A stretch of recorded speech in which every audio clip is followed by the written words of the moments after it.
बातों की संज्ञान ले। सभापति महोदय, सबसे पहले तो मैं आपको धन्यवाद दूंगा कि आज आम बजट 25-26 पर जो चर्चा रही उसमें भाग लेने का आपने मुझे मौका दिया। सभापति महोदय, आम बजट जब तैयार हुआ तो हमारे जब आम बजट आने वाला तो राजस्थान को इस बात बहुत बड़ी उम्मीद थी।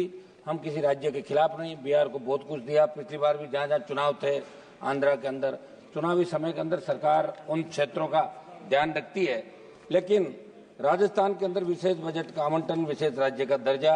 और एक सभापति महोदय, मेरी सबकी भी इच्छा रहती है कि जब बजट आता है देश का, उस समय अगर प्रत्येक सांसद से बात की जाए, संवाद किए जाए। कोई जरूरी नहीं कि आप सांसद की बात माने, लेकिन अगर संवाद किए जाए उसके बाद अगर देश का बजट है तो निश्चित रूप से बहुत अच्छा बजट देश के अंदर आ सके। नई पहल मोदी जी को करनी चाहिए, हर मामले में नई पहल की बात करते हैं। आंकड़ों के माया जाल के अंदर उलझा के रख देना और फिर उसी तरह के हालात दिन ब दिन बढ़ते जाना। हाल ही के वर्षों में सूखा, बाढ़, ओलावृष्टि, अतिवृष्टि, चक्रवात जैसी आपदाओं की संख्या बढ़ी, लेकिन सरकार ने किसानों को राहत देने के बजाय उनका बीमा कवर घटा दिया। सभापति महोदय, लागत बढ़ने और उचित समर्थन मूल्य न मिलने के कारण किसान पहले से ही संकट में है और इस बजट में भी उनकी समस्याओं का समाधान नहीं किया गया। मेरी मांग है कि एमएसपी पर गारंटी कानून बने जाए, पीएम फसल बीमा योजना में खड़ी फसलों को सम्मिलित किया जाए, इनको निकाल दिया। और कृषि आदान अनुदान की सीमा राजस्थान के परिप्रेक्ष्य में 2 हेक्टेयर से बढ़ाकर 5 हेक्टेयर की जाए। साथ ही सूखा विकास कार्यक्रम आने वाले जिलों में 5 हेक्टेयर भू धारिता वाले किसानों को भी लघु सीमांत किसानों की श्रेणी में शामिल किया जाए। सभापति महोदय, किसानी मैं ग्रामीण परिवेश से आता हूँ, किसान का बेटा हूँ और निश्चित रूप से बड़े किसान आंदोलन भी किए। देश के कुल कृषि बजट से 20 गुना ज्यादा तो किसान पे कर्जा है।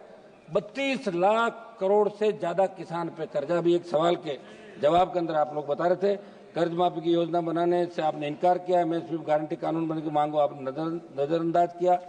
आप फसल बीमा योजना के पिछले 7 वर्षों में सबसे कम आवंटन इस बजट में किया गया है। मेरी मांग है कि जब वित्त मंत्री जवाब दे तो फसल बीमा योजना से बाहर निकालकर सरकार ने आपने इसके अंदर फसल बीमा का दायरा बढ़ाए और प्राकृतिक आपदाओं को आपने फसल बीमा से बाहर निकाल दिया और ये मैसेज दिया कि आप सिर्फ जुमलेबाजी करते हैं। और इसका वित्त मंत्री जी, किसान, एमएसपी, गारंटी कानून और फसल बीमा, इसके अंदर आप निश्चित रूप से पूरा ये देश को बताएं। आप लोग ग्रामीण अर्थव्यवस्था की अनदेखी, मनरेगा का बजट, बेरोजगारी बढ़ रही है, नरेगा में मजदूरी करके लोग अपना पेट पाल रहे हैं, लेकिन इस बार बजट को आपने कोई बढ़ाया नहीं मनरेगा के अंदर। तो मनरेगा का बजट भी आप बढ़ाएं क्योंकि ग्रामीण अर्थव्यवस्था मनरेगा के ऊपर ही टिकी हुई है। सभापति महोदय, स्वास्थ्य क्षेत्र की अनदेखी, कोविड के बाद जिस तरह के हालात देश के अंदर बने थे, ये भारत का स्वास्थ्य बजट जीडीपी का मात्र 3.3%, जबकि वैश्विक मानक 5.6% का होता है। सभापति, ग्रामीण इलाकों में प्राथमिक स्वच्छता केंद्रों की स्थिति दयनीय है। इस दिशा में कोई नई योजना लाई जाए। मैं सदन के अंदर एक बताना चाहूंगा, जब दिल्ली में स्थित देखिए किस तरह हमारे पद खाली, कोविड-19 के बाद भी जब पद ही खाली है तो कहां से स्वास्थ्य सेवाएं ठीक होगी। दिल्ली का ही मैं बता दूं, दिल्ली में स्थित सफदरजंग अस्पताल में 172, लेडी हार्डिंग में 89, आरएमएल में 100 चिकित्सकों का पद रिक्त है। ये स्थिति देश की राजधानी के मुख्य अस्पतालों की है, तो आखिरकार कब हम विश्व स्वास्थ्य संगठन के मानकों के अनुरूप देश की आबादी की तुलना में चिकित्सकों को उपलब्धता करवा पाएंगे। मेरी मांग है कि चिकित्सकों के खाली पद देश के अंदर भरे जाए।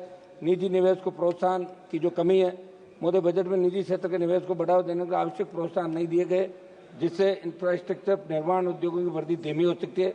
इस पर सरकार को सोचना चाहिए। एफडीआई को लेकर बड़े बड़े भाषण सरकार के मंत्री देते हैं, लेकिन मैं बताना चाहता हूँ भारत की एफडीआई वृद्धि दर पहले ही धीमी पड़ रही है और ये बजट इससे बढ़ावा देने में सफल रहा है।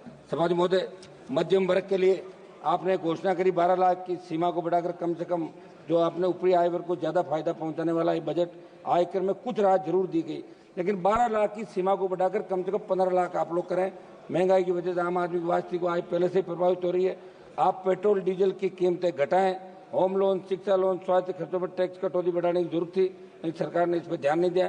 सभापति महोदय, राजकोषीय घाटे का बढ़ता बोझ जो इस बजट के अंदर आपने बताया, सरकार ने राजकोषीय घाटे का लक्ष्य 4.4% जीडीपी रखा है, जो वैश्विक मानकों के अनुसार अधिक है।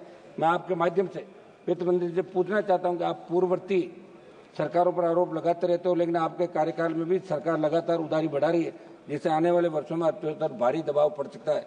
सभापति महोदय, बीमा क्षेत्र में विदेशी निवेश की बढ़ती सीमा, मैं सदन के माध्यम से सरकार को बताना चाहता हूं, बीमा क्षेत्र में एफडीआई सीमा को 74% बढ़ाकर 100% करने का प्रस्ताव घरेलू बीमा कंपनियों के लिए खतरा बन सकता है। इससे विदेशी कंपनियों का वर्चस्व बढ़ेगा और भारतीय कंपनियों को नुकसान होगा, जिससे लाखों नौकरियां प्रभावित हो सकती है।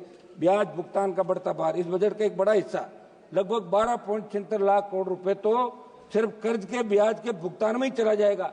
इसका मतलब यह है कि सरकार के पास नए विकास कार्यों जन कल्याणकारी योजनाओं के लिए सीमित संसाधन बचेंगे। इसलिए मेरे सुझाव पर सरकार को गौर करने की जरूरत है। सभापति महोदय, मेरे इलाके की महंगाई नियंत्रण की मैं बात करूंगा। सभापति महोदय, देश में बढ़ती महंगाई की मार, इसको कैसे कम किया जाए, कुछ मैं मेरे इलाके पाऊंगा। सभापति महोदय, लाइम स्टोन प्रचुर मात्रा के अंदर नागौर, जोधपुर, मारवाड़ के अंदर निकलता है, लेकिन हमारे लाइम स्टोन के छोटे पट्टे किसानों को दिए जाए, खनिज नीति में बदलाव किए जाए, ये हमारी मांग रहेगी सरकार से। श्री फणिभूषण चौधरी जी, एक मिनट में सवाल करूं। प्रधानमंत्री ग्राम सड़क योजना, सभापति महोदय, प्रधानमंत्री ग्राम सड़क योजना का मुख्य उद्देश्य है कि गांव, जितने गांव बच गए, जितनी ढाणियां बच गई, उनको जोड़ा जाए। अभी आपने 2011 की जनगणना हुई, उसके बाद से अब तक नई ढाणियों का विस्तार 250 के स्थान पर हम चाहते हैं 50 या 100 की आबादी वाली ढाणियों को भी इस योजना के अंतर्गत डामित करने का प्रावधान लाया जाए, ताकि ढाणियों में रहने वाले लोगों को भी सुलभ यातायात का लाभ मिल सके। मरुस्थलीय क्षेत्र में 50 की आबादी वाली सैकड़ों ढाणियां मेरे संसदीय क्षेत्र नागौर, हजारों ढाणियां पश्चिम राजस्थान के अंदर है।